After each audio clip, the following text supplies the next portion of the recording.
கடந்த ஆண்டு இந்தியாவில் 1,77,000 பேர் சாலை விபத்தில் உயிரிழந்ததாக மத்திய அரசு தெரிவித்துள்ளது. இதுகுறித்து தற்போது விரிவாக பார்க்கலாம்.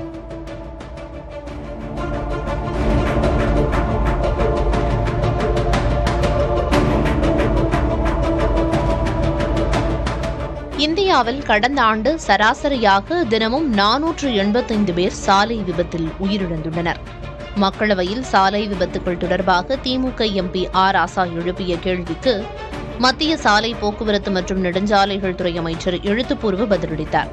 அதில் மாநிலங்கள் மற்றும் யூனியன் பிரதேச அரசுகளிடமிருந்து பெறப்பட்ட தகவல்களின்படி இந்தியாவில் 2024ஆம் ஆண்டில் மொத்தமாக 5 லட்சம் சாலை விபத்துகளில் 1,77,117 பேர் உயிரிழந்துள்ளனர்.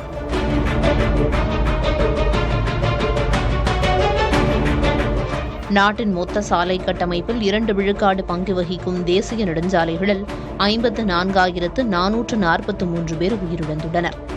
2021இல் 1,54,000 பேர் சாலை விபத்துகளில் உயிரிழந்த நிலையில் ஒவ்வொரு ஆண்டும் இந்த எண்ணிக்கை படிப்படியாக அதிகரித்து வருகிறது.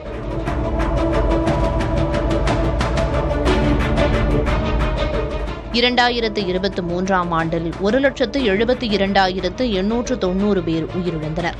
2023ஐ விட 2024ஆம் ஆண்டில் சாலை விபத்து மரணங்கள் 2.3 விழுக்காடு அதிகரித்துள்ளன.